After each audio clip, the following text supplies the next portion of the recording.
Shumë njerëz po futen në future trade dhe Bitcoin trading, pa e kuptuar se kjo mund të jetë haram.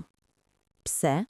Sepse nuk është tregti reale, është spekulim mbi çmimin, ku fiton dikush dhe humbet tjetri, pa asnjë vlerë të vërtetë.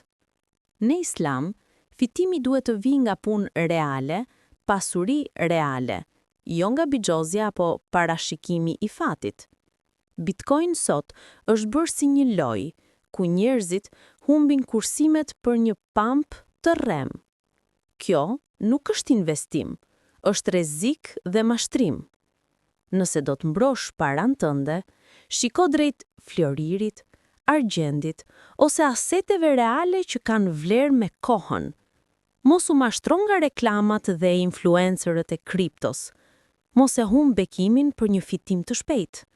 Sepse në fund, halali mbetet, harami digjet.